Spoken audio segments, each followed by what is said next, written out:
ओम शांति। आइए आज हम 6 मई की मुरली सुनते हैं। कल हमने 5 मई की अव्यक्त मुरली सुनी, जिसमें हमें भगवान ने बताया कि मेरा हर एक ब्राह्मण बच्चा होली हंस है। हंस है यानी कि हंस जो है, बाबा ने कहा कंकड़ पत्थर को अलग कर देता है और मोती को चुग लेता है। उसी प्रकार बाबा ने हमें बताया कि व्यर्थ की बातों को तुम्हें आप नहीं सुनना है, बल्कि जो मैं तुम्हें रोज़ ज्ञान देता हूँ वह उसे ही तुम्हें धारण करना है। धारणाएं भी बाबा ने तब धारणा न होने का कारण भी बाबा ने बताया कि मैं और मेरापन, यही दो दरवाजे माया के आने के हैं। बाबा ने कहा पहले मैं को समाप्त करो। मैंने किया, मेरा है, ये मेरा घर है, मेरा परिवार है या मेरे मित्र संबंधी हैं। तो बाबा ने कहा पहले मैं को समाप्त करो और 3 रूप में अपने परमपिता परमात्मा को याद करो। इस समय भगवान हमें तीनों ही रूप में मिले हुए हैं। पिता के रूप में हमारी पालना हो रही है, शिक्षक के रूप में हमें इस समय भगवान पढ़ा रहे हैं और सद्गुरु के रूप में परमात्मा हमें साथ ले जाने का भी वादा कर रहे हैं। फिर भगवान ने हमें बताया कि ब्राह्मणों का मुख्य खजाना संकल्प, समय और सांस को सफल करना है। बाबा ने कहा तुम्हारे संकल्प भी व्यर्थ न हो, कॉमन न हो, इसलिए जो है अपने संकल्पों पर भी तुम्हें विशेष अटेंशन देना है। और मन में भी बाबा ने कहा हर एक आत्मा के लिए शुभ भावना और शुभकामना करनी है। ये कल हमें अव्यक्त मुरली में भगवान ने विशेष अटेंशन दिया।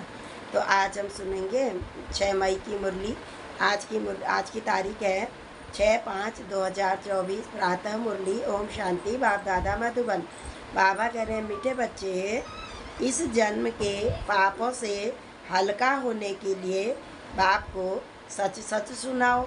वैसे तो परमात्मा को सब कुछ पता है, लेकिन भगवान कहते हैं तुम्हें भी तो सब पता है कि तुमने कौन से दिन भर में आज क्या अच्छा कर्म किया और क्या तुमने बुरा कर्म किया। तो भगवान कहते हैं कि तुम सच सच मुझे सुनाओ और पिछले जन्म के विकर्मों को योग अग्नि से समाप्त करो।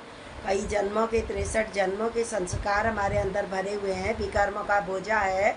तो बाबा ने कहा मेरी याद से ही वह चुकतू होगा। तो बाबा ने कहा उसे चुकतू करो। प्रश्न है, खुदाई खिदमतगार बनने के लिए कौन सी एक चिंता करना चाहिए? कौन सी एक? खुदाई खिदमतगार माने इस समय हम परमात्मा के खिदमत की मदद कर रहे हैं, खुदाई खिदमतगार में लगे हुए हैं हम। सबको सत्य परिचय परमात्मा का इस समय देना है। तो बाबा कहते तुम मेरे समय खुदाई खिदमतगार हो, यानी कि परमात्मा का सत्य परिचय देने वाले हो। तो तुम्हें कौन सा एक, बाबा ने कहा एक चिंता लगी रहनी चाहिए। उत्तर है हमें याद की यात्रा में रह पावन जरूर बनना है। पावन बनकर पावन, इसलिए बच्चों को श्रीमत पर अपने ही योग बल से विश्व को पावन बनाकर पावन राजधानी बनानी है। सतयुगी दुनिया तब बनेगी जब हम पावन बनेंगे। श्रेष्ठाचारी दुनिया में हमें भी श्रेष्ठाचारी बन करके ही आना है। तो भगवान ने कहा तभी तो भगवान ने कहा पावन बनना है, तुम्हें यह फुरना रहना चाहिए। पावन बनने का फुरना चाहिए, यही मुख्य सब्जेक्ट है। जो बच्चे पावन बनते हैं वही बाप के खिदमतगार बन सकते हैं। बाप अकेला क्या करेगा, इसलिए बच्चों को श्रीमत पर अपने ही योग बल से पावन बनना भी है और दूसरों को बनाना भी है। भगवान तो कहते हैं मेरे पास तो शरीर भी नहीं है, मैं तो तन का आधार लेकर के आता हूँ, तो मैं थोड़ी देर का ही ज्ञान सुनाने को आता हूँ। तो बाबा ने कहा मैं क्या कर लूँगा, इसलिए तुम्हें इस समय मेरी मदद करनी है। मददगार तुम मेरे बच्चे हो। हर सबको सत्य परिचय देने वाले हम परमात्मा के संदेशवाहक हैं।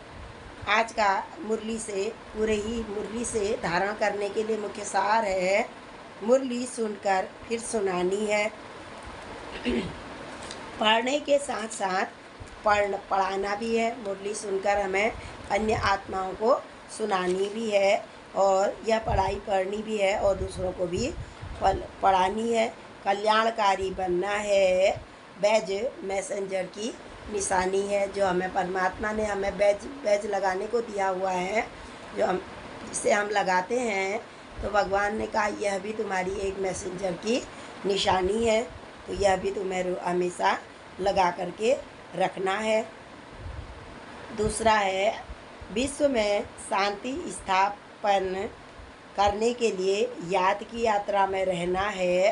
जैसे बाप की नज़र बेहद में रहती है, भगवान की नज़र बेहद की है, हद की नहीं है। बाबा के पूरे विश्व की सभी आत्माएं परमात्मा की के बच्चे हैं, तो बाबा की नज़र हर एक बच्चे में रहती है। तो बाबा ने कहा ऐसे ही तुम्हें भी हर एक को मेरा परिचय देना है।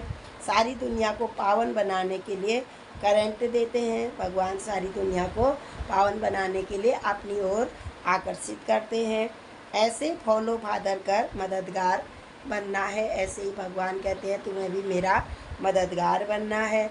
आज का मधुर वरदान है भगवान का हमारे लिए, कर्म और योग के बैलेंस द्वारा कर्मातीत स्थिति का अनुभव करने वाले कर्म बंधन मुक्त भव। कर्म करने के लिए भगवान हमें मना नहीं करते हैं, लेकिन बाबा ने कहा कर्म और योग का बैलेंस होना है, यानी कि हमें कर्मयोगी बनना है।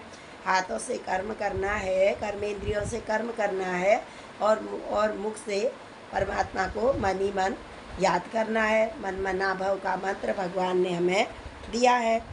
कर्म के साथ साथ योग का बैलेंस हो तो हर कर्म में स्वतः सफलता प्राप्त होती है। कर्मयोगी आत्मा कभी कर्म के बंधन में नहीं फंसती। कर्म के बंधन से मुक्त को ही कर्मातीत कहते हैं। हमें कर्मातीत स्थिति को प्राप्त करना है।